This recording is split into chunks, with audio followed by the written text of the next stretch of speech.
Do you remember a time when leaving the house meant you truly disappeared? No GPS dot, no text me when you get there, just the quiet trust that you would be back before the streetlights came on. If you were born somewhere between the late 70s and the mid-80s, you grew up in a world that no longer exists. And then you had to become an adult in one that showed up almost overnight. You're not quite Gen X, shaped completely by analog independence, but you're not truly a millennial either, raised inside the structure of the internet. You grew up in the seam between them. And living in a seam has a mental cost. Because identity usually forms from belonging to a place, a culture, a generation. But you are always slightly out of step with both. Too young for the cynicism of Gen X, too analog for the natural fluency of millennials. So you learn something subtle. How to adapt without fully claiming an identity. How to move between worlds without saying either one is fully yours. You remember rewinding tapes with a pencil. You also remember your first email address feeling like a doorway into the future. Both memories belong to you equally. And that double memory of before and after shapes how you see change, risk, and time itself. You didn't miss the future, and you didn't lose the past. You were simply born at the hinge of history, the moment when one world closed softly and another began loading. Before algorithms learned what you liked, boredom was a daily landscape you had to cross by yourself. There were long afternoons with nothing scheduled, nothing streaming, nothing glowing in your hand, no instant entertainment waiting to erase the silence. If you were a child then, boredom wasn't a failure of stimulation. It was the normal state of being. So you invented things. You turned sticks into swords, sidewalks into racetracks, empty rooms into whole worlds. Without noticing, you learned how to create experience using imagination alone. Psychologists today would call this the brain's default mode, the network that turns on when attention turns inward, when the mind wanders, recombines, creates. But for you, it was simply Tuesday. You also learned to wait, for photos to be developed, for a favorite song to come on the radio, for a friend to show up at the agreed time. Because once you left the house, you were unreachable. Waiting wasn't frustrating, it was normal. And in that waiting, something important formed. The skill of delayed gratification, the quiet tolerance for uncertainty, the understanding that not everything shows up on demand. Your social world was physical, immediate, and unscripted. Conflict happened face to face. Tone, posture, and silence carried meaning long before texting stripped them away. You learned how to read a room before you ever read a thread. You learned how to repair after friction, not escape after discomfort. And then there was solitude. Not loneliness, but the simple state of being alone with your thoughts. No notifications broke the quiet. No endless scroll replaced reflection. Your mind had space to echo. That childhood, now almost gone, left you with something rare. The ability to tolerate stillness without panic, to imagine without input, to exist briefly, unentertained and unobserved. You are among the last adults whose inner life formed in that analog silence. Before attention became a commodity, and before boredom was engineered away. Then, just as you were becoming yourself, the world changed. Not slowly, not across generations, but right in the middle of your adolescence. That fragile window when identity is still soft, still forming, still asking, who am I becoming? One year, connection meant a phone tied to a wall. A few years later, It meant a glowing portal humming in the corner of the room. The internet arriving with the sharp song of a 56K modem. You were old enough to remember the before, young enough to master the after. And that mix created something mentally rare, a kind of technological bilingualism. You learned the language of analog presence, eye contact, pauses, physical spaces, shared silence. And then you learned the language of digital mediation, usernames, typed tone, carefully built selves, connection without being near. For you, the internet was never the air you breathed. It was a place you went. You logged on, and just as importantly, you logged off. There was a boundary, clear, almost like a wall, between your physical life and your digital one. School, friends, family existed in one world.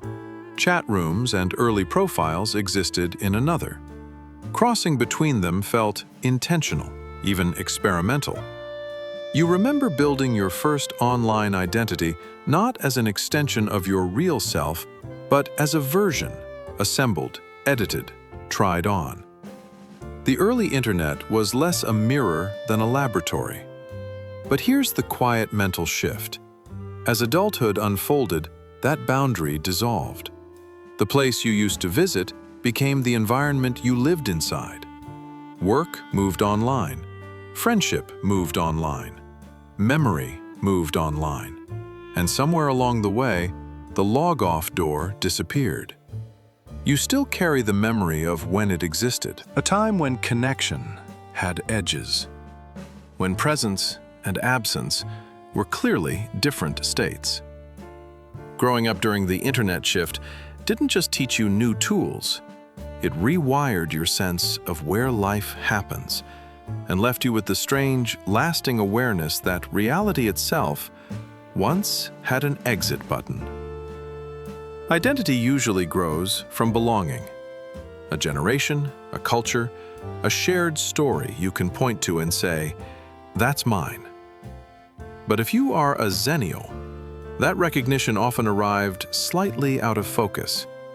You were told you were Gen X, yet you didn't quite share their hardened detachment, their fully analog formation. Later, you were folded into Millennials, yet you never felt native inside the digital world that defined them. So you learned to translate rather than inhabit, to move between generational spaces without fully settling into either one. Psychologically, this creates a subtle but persistent state, the in-between identity, not broken, but blended, not lost, but unclassified. You recognize both sides of the divide. You understand the pre-internet skepticism of older cohorts. You also understand the fluid, networked self of younger ones. But recognition is not the same as belonging, and over time, this produces a quiet self-perception. I adapt everywhere, but I originate nowhere. It's why generational debates often felt strangely outside of you. Boomers versus millennials, Gen X versus Gen Z. You watched, understanding both arguments, yet sensing neither described you. There is mental strength in this position, cognitive flexibility, empathy across difference, comfort with transition. But there is also a cost. A softer anchor of identity, fewer cultural mirrors, less reinforcement that your experience forms a coherent whole.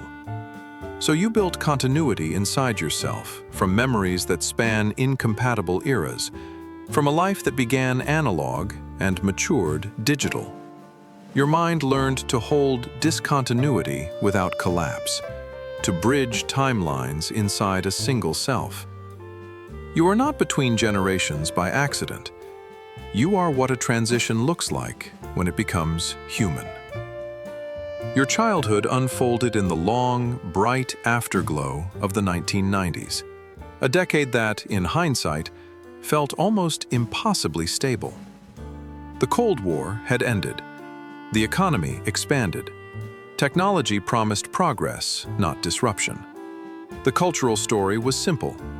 Study hard, go to college, step into a future that would be wider and safer than the past. And you believed it, because children are supposed to believe the world they inherit will hold.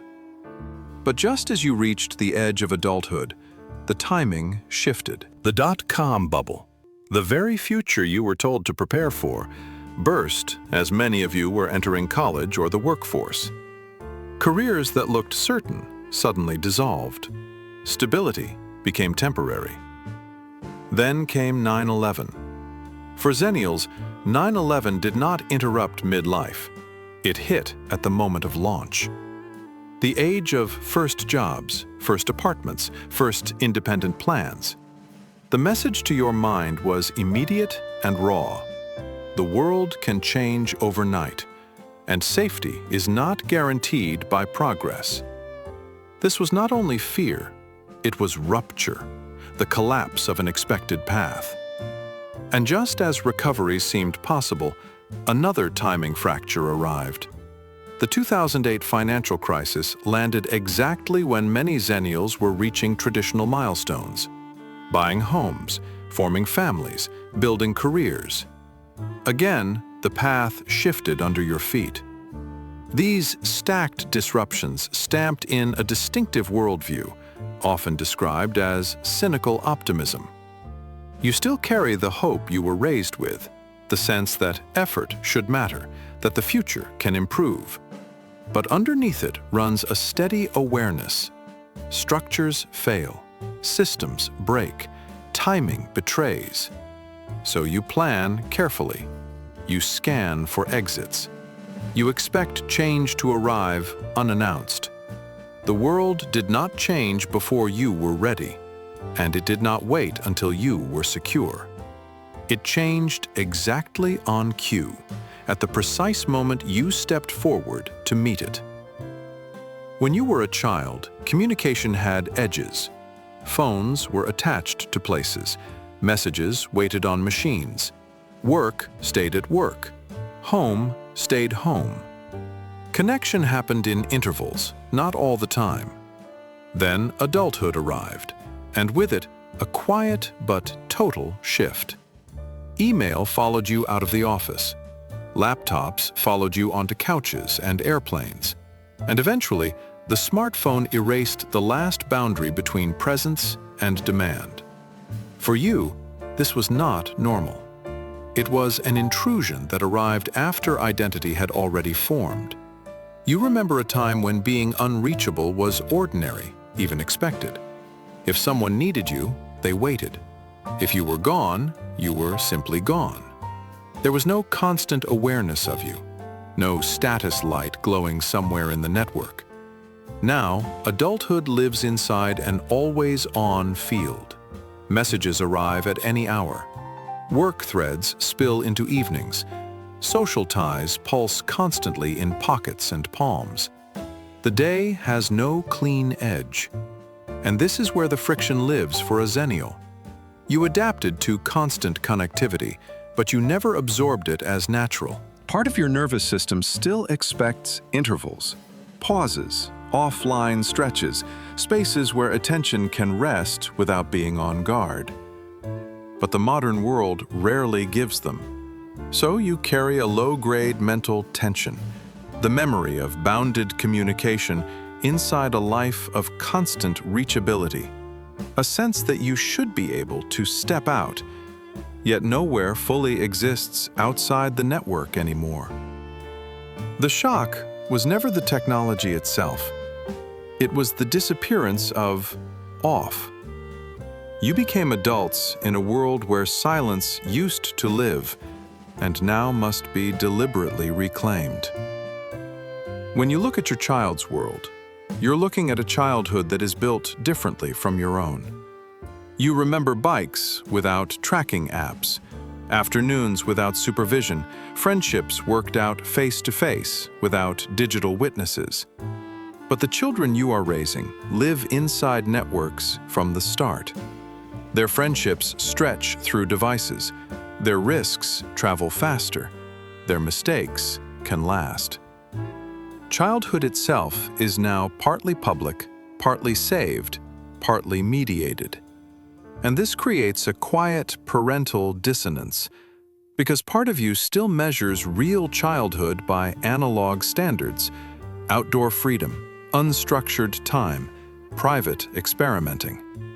You want to give them the freedom you had, the boredom that shaped you, the offline space where identity could unfold slowly without an audience. Yet you also know the environment has changed. To keep them out of digital life completely is to isolate them. To drop them fully into it is to expose them. So you parent across worlds. You explain dangers your parents never had to name: algorithms, permanence, strangers without faces. You also try to protect experiences your children may never naturally find: unplugged play, waiting, being unreachable. Under this balancing act lives something rarely spoken: a kind of generational contrast. Grief, not for your own childhood, but for knowing its conditions cannot be rebuilt perfectly for them. So you improvise boundaries here, permissions there, screens negotiated, outdoors encouraged. You are raising digital natives with analog memory, and you quietly hold the responsibility of remembering what childhood felt like before it was connected. At work, generational lines often run quietly through the room. On one side, co-workers shaped before digital acceleration, valuing hierarchy, tenure, clear boundaries between roles. On the other, those who grew up inside networks, fluent in rapid change, fluid identity, constant iteration. And you stand between them. You understand the analog logic of structure and loyalty. You also understand the digital logic of speed and flexibility. So you translate. You explain to older leaders why attention cannot be demanded forever in an always-on culture, why late-night emails ripple through teams long after they are sent. And you explain to younger co-workers why some systems still move slowly, why trust takes time, why presence sometimes matters beyond output. This is not just a skill. It is a mental position. Your mind was formed across two operating models of society, industrial and digital, and you learned to move through both without throwing either one away. Psychologists would call this cognitive flexibility, the ability to shift frameworks, combine perspectives, hold contradictions without collapse. For Xennials, it is less a trained talent than an environmental adaptation. You were trained by transition itself. So you become the mediator, the interpreter, the connective tissue. Meetings settle when you reframe. Projects align when you translate expectations. Tension eases when someone hears both sides in your explanation. But bridges are rarely noticed unless they fail. Their job is to carry movement quietly. You operate in that same space, linking timelines, translating norms, steadying change. Not because someone gave you the role, but because your life naturally spans divides others live in separately. You are not merely between generations at work. You are the architecture that lets them function together. By midlife, many responsibilities pile up, but for Xennials, they often collide. Above you, parents are aging, living longer than past generations, needing more coordination, more decisions, more presence. Health systems to navigate, finances to track, roles slowly reversing. Below you, children are still forming, growing up in a world more complex, more exposed, more demanding than the one you knew. Their needs stretch beyond care into guidance, digital safety, emotional literacy, future uncertainty. And between these two poles, you hold your own life in suspension. Career stability arrived later than expected. Economic disruptions delayed milestones. So adulthood for you has often felt compressed, responsibilities rising just as your footing finally steadied. Psychologists describe this as role strain, multiple high-demand roles with too little recovery between them. Caregiver, parent, worker, partner, mediator. Each real, each urgent, each drawing from the same limited supply of attention and energy.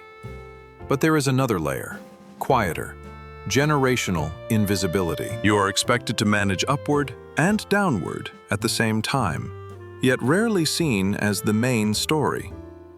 Support flows through you more than towards you. So tiredness builds not only from tasks, but from position. The structural middle, absorbing pressure from both directions. You keep schedules aligned. You bridge expectations. You carry memory and anticipation at once. And slowly, a specific exhaustion forms. Not collapse, but continuous load. The weight of holding two generations while still becoming yourself. There is something you carry that is becoming rare, not just nostalgia, but real memory of a human pace that existed before constant connection. You remember days that unfolded without interruption, friendships that deepened without documentation, thoughts that formed slowly, unshared, unobserved. You remember what it felt like to be unreachable, and for that to be normal. As the world moves deeper into constant presence, your memories become more than personal history. They become cultural memory. Proof that attention once had margins, that boredom once opened into imagination, that identity could form without audience or archive. You are among the last adults whose inner life began in that analog quiet. After you, childhood starts already connected, already searchable, already seen. And this is why your experience matters now more than ever. Because in a hyper-digital age, the future still needs people who remember the value of pauses, of offline space, of human contact that exists without a screen in between. So if you recognize yourself here in this bridge between eras, you are not invisible. You are continuity. If this reflection resonated, you might want to stay. This explores the quiet psychology of how we change with the world and how we stay human inside it. You can subscribe if you'd like to keep going on these deep dives together, and I'd love to hear from you. If you're a Xennial, what is one analog memory you still remember clearly? Share it in the comments. Let's map the last unconnected childhood while it's still within living reach. Thank you for watching.